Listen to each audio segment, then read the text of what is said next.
let's hear a little from Aaron Rodgers first on his emotions facing the Green Bay Packers for the first time in his career. It would have been different had it been in Lambeau. It's good to see a lot of the people that I grew up with in the league and had time, 3 hours before the game. I was out there spending time with some of those guys, and I enjoyed that.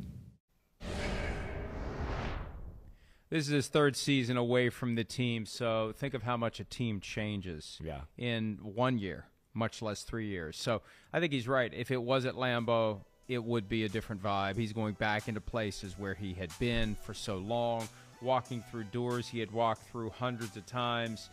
They came to him. That's far different than him going to them. And they weren't wearing the Green Bay Packers uniform. Yeah. It's that he simple. got out there really early, he said 3 hours. We weren't even on the field yet, which was, I was looking forward to getting on the field and maybe seeing Aaron Rodgers with some of these interactions, maybe saying hi to him as well. Maybe he would have told me to screw off.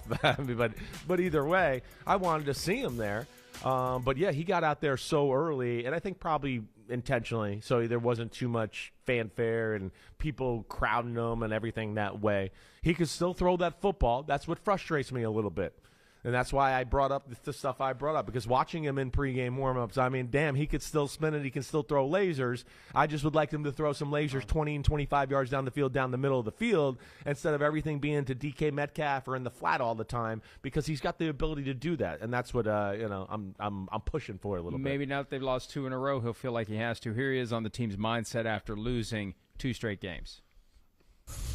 Well, just an honest assessment. I think setting feelings aside and being okay with criticism, any position, any player, and being honest about what we need to do to improve. And then we can't beat ourselves. I think in the 3 losses, there's been times where we've had opportunities and we've hurt ourselves with turnovers or just negative plays. So we gotta cut those out. We gotta get on the same page on offense and defense and keep the faith.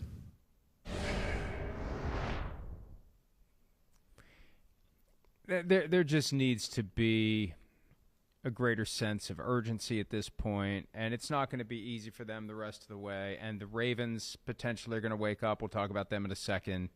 The AFC is wide open. The Patriots are looking very good. Fortunately for the Steelers, they hold the head-to-head tiebreaker, but they may never have the same record as the Patriots this year. But the Broncos look great. The Chiefs are waking up again. The Chargers are the good Chargers, at least recently. Right. The Colts are the team that really everyone should be measured by right now, because the Colts are not just winning games by a point or two. They're winning the games that they're supposed to win convincingly, and they did it again yesterday. So the Steelers are going to have their work cut out for them. There was a while there where, because before the season, Chris, Aaron Rodgers had said the Steelers, he thinks, are in that window of 10 to 12 teams that have a chance to win the Super Bowl. And after the first few weeks, it's like, well, the Ravens fall off, the Bengals fall off, the Chiefs fall off, the Bills lose a couple. Maybe they are by default. Maybe it's just by attrition. And now, you know what? I'm thinking they're going to be on the outside looking in. Yeah, I certainly don't look at them in the same class as like what we've seen from Kansas City the last few weeks, the Colts, the Patriots. Right, the Denver Broncos, who I don't even think have played their best football yet. Yeah, I would put them in another level from what we're seeing from the Pittsburgh Steelers. And my biggest concern is, and I don't mean to harp on this, but this is so different from anything I'm used to. I discovered football December 23, 1972. I discovered NFL football that day because of the Immaculate Reception. I was never a Steelers fan growing up, and I know you feel otherwise, but it's the honest-to-God truth, because I didn't enjoy any of those Super Bowls the way that I would have enjoyed them if the Vikings would have won just one. It's not one, just one, please, just one.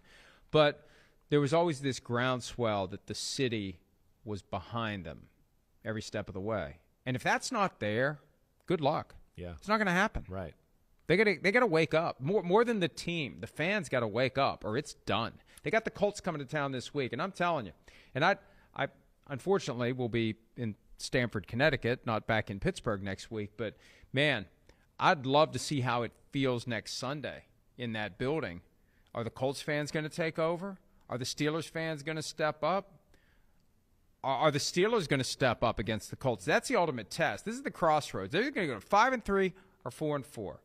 And they're going to play the best team in the league right now. They went from playing the best team in the NFC to the best team in the league this week. If they can't beat the Colts, and if those fans don't show up and demand that they beat the Colts, it may be done at 4-4. It may go the other way. Well, it could. Now, the thing that might save them is, like you brought up a few minutes ago, the division's bad. And we're going to have to see if the Ravens can climb back into things. Because if you made me bet money, I would still say Cincinnati's going to lose a whole bunch of football games as we go forward.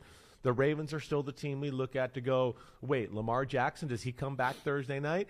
They put a good showing on yesterday. Looked like they fixed a few things, right? To where you go, okay, maybe they – and then their schedule sets up for the Baltimore Ravens where you go, Pittsburgh keeps playing like this and, loses a few games. They might bring Baltimore back into the conversation here. Baltimore has 4 or 5 games in a row right now coming up on the schedule, and I know we're about to talk about them anyways, but they could go on a little run here. They certainly could, to where we could be sitting here 5 or 6 weeks from now and go, oh, crap, the Ravens are above 500 or 500 again. Watch out here. I would not be shocked to see that. We know Lamar Jackson's got to get out there healthy, but, it's going to be interesting to see what the Colts do against the Steelers defense that, like we talked about, schematically hasn't been real good at messing things up, and then personally, physically has not been good. And we know Daniel Jones and Shane Steichen and Jonathan Taylor and all the answers they got and weapons, man, that's going to be scary for the Steelers defense. Hi, it's Mike Florio. Thanks for watching PFT on YouTube. Hit subscribe for the latest news and analysis from Pro Football Talk. Steelers Nation Wire. Buckle up, because this one's going deep. Today we're peeling back every layer of the storm swirling around the Pittsburgh Steelers defense in 2025. This is more than a blow-up, more than a bad game. It's a wake-up call, and we're going to go at it with everything we have. From the start of this season, the Steelers defense carried real hope. They spent, they built, they projected themselves into the top 10, maybe top 5 defenses in the league. But the harsh truth? So far, the numbers and film don't lie. This unit has allowed roughly 398.2 total yards per game. Yards for first downs keep piling up, third down stops elusive, coverage is collapsing. The expertise, the talent, the money, paid to be the best, literally, yet still bleeding big numbers. Let's set the stage. This isn't about one bad game. This is about a blueprint gone off script. The defense that fans expected to carry this team is now under heavy fire. Critics saying the unit is past their prime, unrecognizable, not executing. The aggression's there. This defense is blitzing more frequently than ever, but it's not translating into success. They're opening up the big plays even while hurrying to the quarterback. Now let's dig into the heart of it. First, the veteran core. Names like TJ Watt and Cameron Hayward still carry weight, still bring leadership. But age, wear and tear, critical questions right now. One analyst said the defense is like grumpy old men trying to figure out how they're going to play. That's harsh, but it's resonating because the tape shows them getting picked apart. Second, the scheme. Pittsburgh is blitzing more, 35% of the time, one of the highest in the league right now. They're playing more man coverage than they have in years, but blitzes only matter if the coverage behind holds up. In many cases, they haven't. Opponents are completing chains, staying ahead of the sticks.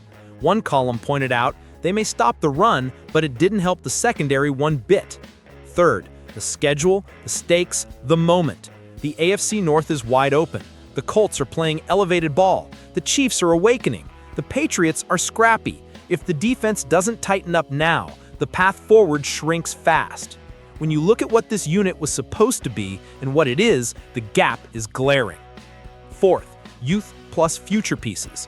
While the veterans face heat, some younger players are stepping up. Edge rusher Nick Herbig, for example, has shown up with 8 pressures in one game, tying elite names in fewer rushes. He's emerging as a bright spot. The Steelers drafted defensive tackle Derek Harmon in round 1 in 2025, signaling the long-term plan is alive. This matters because even in a season of turbulence, you need those anchor pieces building forward. The younger guys are giving hope. So, here's the reaction. As a fan, you feel the frustration, you feel the expectations, you feel the pride of this franchise, and then you watch the scoreboard. The yards allowed, the failures in third down, in crucial moments. You ask, are we watching the Steelers we know? Because for long stretches, we're not. But, and this is key, we haven't given in. Not yet. Because Pittsburgh has the furnace, they have the tradition, they have the DNA of bending but not breaking. They have a head coach in Mike Tomlin who just admitted the team fell apart in the second half. The defense got picked apart after the loss to Green Bay. That's brutal, but that's honesty, and honesty can be the first step to a turnaround. Here's what must happen for the Steelers' defense to redeem itself. Fundamentals, missed tackles, blown coverages, letting short passes become big gains. They must go. Younger players stepping up. Watt and Hayward still matter, but the younger guys must seize the moment and drive that pass rush and run stop. Scheme balance. Blitz rate is high, but if your coverage gives up 20 yards after contact on every blitz, you're trading one problem for another. They must execute. Identity reaffirmed. The Steeler curtain is not just a nickname, it's a standard. They must reclaim it. Urgency. The window remains open this season, but not forever. You see the rest of the league grinding, Pittsburgh must respond. Now. But here's the silver lining. The Steelers are still 4-2 or 4-3 depending on when you watch this, and first in the AFC North. The offense has shown flashes. Coach Tomlin has admitted the pain. The youth is rising. The defense has not yet collapsed into irrelevance. It's in a battle, and that's when Steelers shine. When the chips are down, the furnace gets hot. So to you watching this, lean in. This team needs your voice. They need your energy. They need the confidence that this is still our team, still our city, still our moment. Because true Steelers fans don't run away when the storm hits, they embrace the furnace. Let's wrap this up. The defense has been exposed. The heat is real. The criticism justified. But the comeback is realer. Pittsburgh has the resources, the culture, the hunger to flip this. They can do it if they reset, refocus, and fight. And now, I turn it over to you. What one change do you think the Steelers defense must make right now to get back on track? Drop it in the comments. Hit like if you believe they still can. And if you're ready for raw, unfiltered Steelers coverage, subscribe to Steelers Nation Wire, because we're in this together. Let's light the furnace again. Let's go, Steelers!